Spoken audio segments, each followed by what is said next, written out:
Nous allons donc partir avec une application pratique. C'est ce qui concernera aujourd'hui la deuxième partie de ce cours. Donc, on y va pour l'application pratique qui s'affiche devant toi.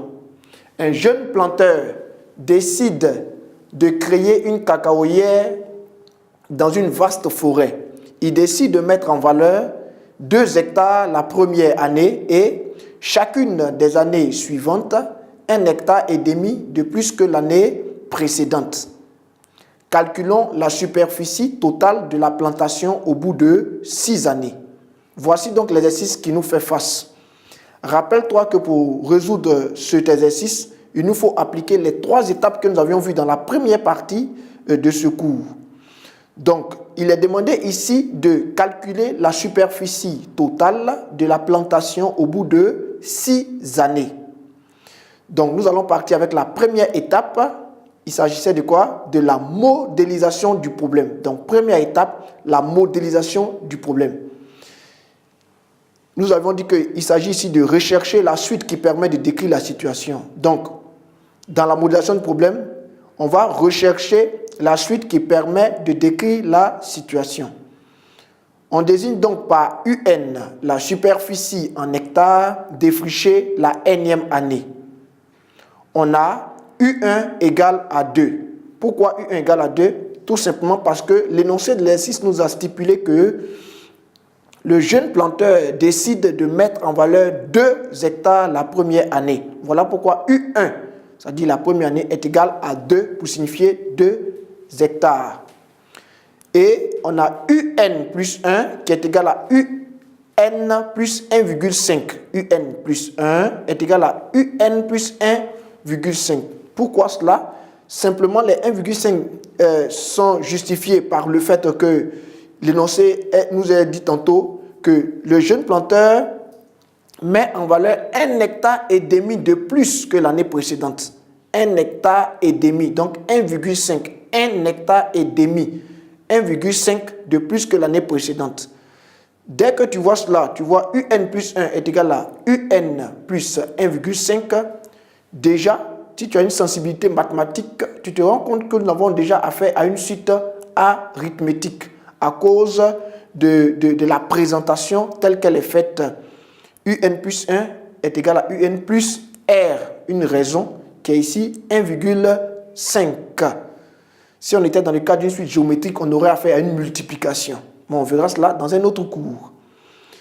Ainsi donc, les superficies défrichées année après année sont déterminées par la suite arithmétique U de premier terme 2 et de raison 1,5. Ça va? On y va donc pour la deuxième étape, la résolution mathématique du problème. Ici, nous allons calculer la superficie totale S défrichée au bout de 6 ans. Rappelle-toi ici de la formule suivante. Ensuite, arithmétique, il est dit que la somme des n termes consécutifs d'une suite arithmétique est égale au produit de la demi-somme des termes extrêmes par le nombre de termes. Je reprends. La somme des n termes consécutifs d'une suite arithmétique est égale au produit de la demi-somme des termes extrêmes par le nombre de termes. Comment est-ce que j'applique cette formule que je viens d'énoncer?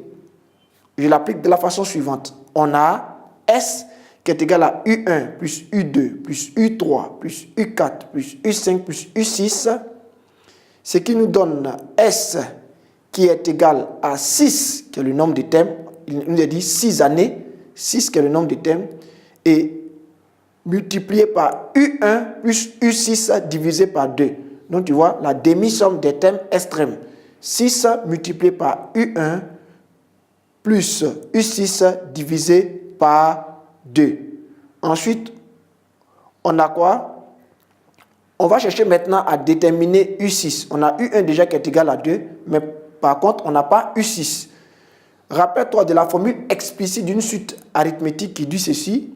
UN est égal à UP plus N moins PR. Ici, si on l'applique, ça nous fera U6 est égal à U1 plus 6 moins 1 facteur de 1,5. Ce qui nous donne U6 est égal à U1 plus 5 multiplié par 1,5. C'est cela que je remplace. Maintenant, ça me donne S est égal à 6 multiplié par, je remplace U1 par sa valeur qui est 2, plus je remplace U6 par sa valeur qui est ici 2 plus 5 multiplié par 1,5, le tout divisé par 2. Ainsi donc, cela me donne S est égal à 34,5. S égale à 34,5. Ça va? Aussi, maintenant qu'on a trouvé S égale à 34,5, on va partir à la troisième et la dernière étape de résolution qui est l'interprétation des résultats. Alors, comment est-ce qu'on peut interpréter un tel résultat S égale à 34,5? On dira donc que le jeune planteur aura mis en valeur 34,5 hectares au bout de 6 années. Le jeune planteur aura mis en valeur 34,5 hectares au bout de 6 années. Ça va? J'espère que tu as bien suivi cette partie. Tu as bien compris ce cours. Tu as bien suivi les étapes de résolution. La méthode MRI, modélisation du problème, résolution mathématique du problème et interprétation des résultats. Continue à t'exercer. J'ai confiance en toi et on garde le contact. Succès assuré.